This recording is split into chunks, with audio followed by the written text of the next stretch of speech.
Hello बच्चों, let's see this question. If the normals at the of the parabola y square equals to 4x drawn at the endpoints of the lattice rectum are tangents to the circle x minus 3 square plus y plus 2 square equal to r square, then the value of r square. तो r square की value क्या होगी ये हमें बताना है.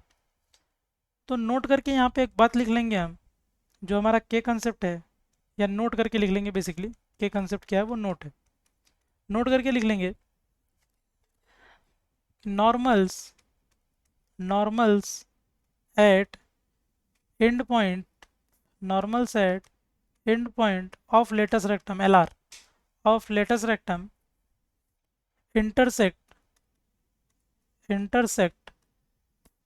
at 3a comma 0 for y square equal to 4ax. तो y square equal to 4ax अगर हमारा पैराबोला है तो उसके लेटेस्ट रेक्टम के इंड पॉइंट्स पर अगर हम नॉर्मल्स ड्रॉ करते हैं तो वो कहाँ इंटरसेक्ट करेगा, 3a, 0 पर. 3a, 0 पर इंटरसेक्ट करता है. तो ये खास बात है. तो यहाँ पर हम क्या करेंगे, पहले एक रफ डायग्राम बना लेंगे. ये हमारा Y square equal to 4x है, y square equal to 4x, correct. तो हमने क्या किया, लेटेस्ट रेक्टम के इंड पॉइंट्स पर नॉर्मल्स ड्रॉ किए हुए हैं. तो ये हमारा लेटेस्ट रेक्टम है.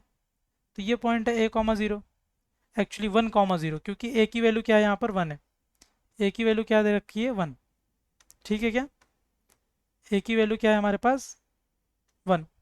तो ये आ जाएगा 1, 0, क्योंकि for y square equal to 4x इसके लिए a इज़ 1, a की वैल्यू क्या है 1. तो यहाँ पर हम क्या कर रहे हैं, नॉर्मल ड्रॉ कर रहे हैं. नॉर्मल ड्रॉ कर रहे हैं ऐसा कुछ होगा नॉर्मल, और यहाँ पर नॉर्मल ड्रॉ कर रहे हैं वैसा कुछ होगा. तो ये 1, 0 पॉइंट.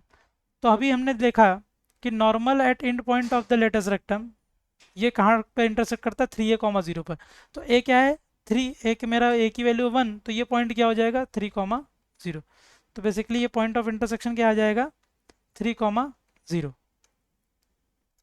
तो हम इसको लिख लेंगे 3, 0. ठीक है, ये ऐसा है.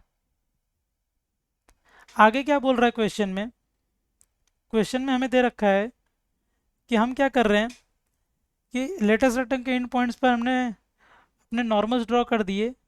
तो वो दोनों नॉर्मल्स, ये दोनों नॉर्मल्स टेंजेंट्स है किसके ऊपर, ये सर्कल के ऊपर. कौन सा सर्कल है, x-3 का square, circle is x-3 square plus y+2 का whole square equal to r square. तो x-3 स्क्वायर प्लस y+2 का whole square equal to r square, ये सर्कल है.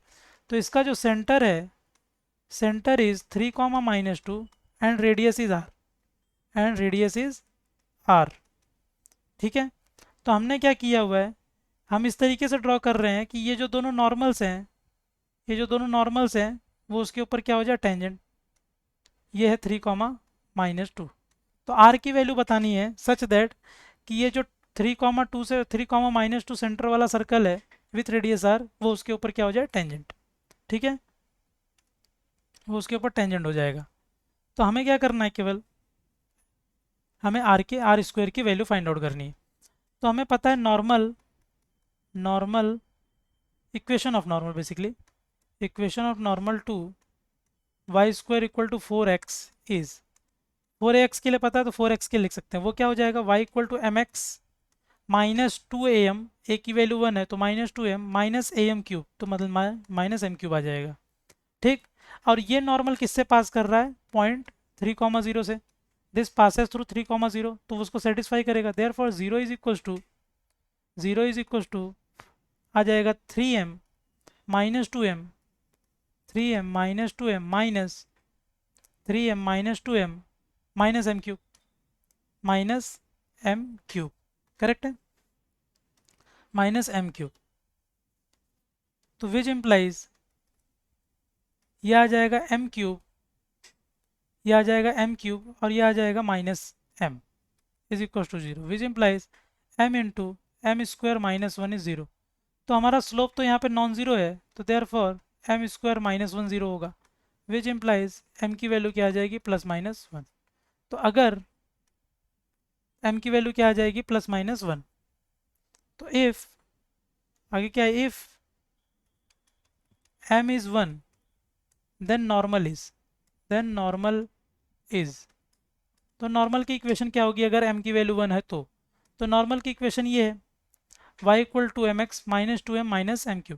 तो m की वैल्यू 1 है तो ये हो जाएगा y इक्वल टू एक्स, ये हो जाएगा -2 और ये हो जाएगा -1। तो y equal to m x minus three, तो वो क्या बन जाएगा y equal to m x y equal to x minus three, correct है, which implies x minus y minus three, x minus y minus three equal to zero. तो एक normal तो ये आ जाएगा कब, जब m की वैल्यू 1 है।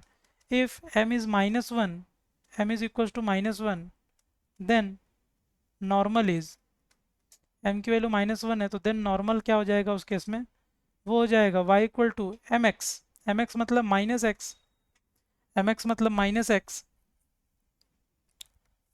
तो if m is -1 then m x is minus x minus two minus one, which implies y equal to minus x minus three, which implies x plus, तो m की वैल्यू -1 है तो सॉरी m की value -1 है मेरा, तो minus x plus two minus x plus two plus one, plus two plus one, ये आ जाएगा, तो ये आ जाएगा प्लस थ्री। तो यहाँ से आ जाएगा x plus y minus three equal to zero. तो ये दोनों नॉर्मल्स हो गए, ठीक है, ये दोनों नॉर्मल की इक्वेशंस आ गई। तो ये वाला नॉर्मल एक आ गया है, एक क्या आ गया है x माइनस वाई, एक का स्लोप है -1 और एक का स्लोप है 1, तो स्लोप -1 वाला कोई भी हो। तो अब हमें क्या पता है कि ये दोनों क्या है नॉर्मल इसके ऊपर टेंजेंट है, ये दोनों नॉर्मल इस सर्कल के ऊपर टेंजेंट है।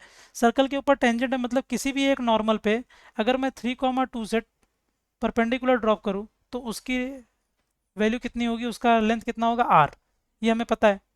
तो देयरफॉर हमें पता है कि डिस्टेंस ऑफ लाइन दिस, कोई भी एक लाइन ले सकते हैं, हम ले रहे हो x plus y minus three equal to zero, distance of line this from centre of circle, from centre of circle, from centre of circle is r, centre of circle से उसकी डिस्टेंस कितनी है आर है। तो अगर वो are है तो हमें क्या पता है, अगर वो आर है तो हम क्या पता है कि सेंटर क्या दे रखा है 3,-2, 3,-2 से डिस्टेंस निकालनी है।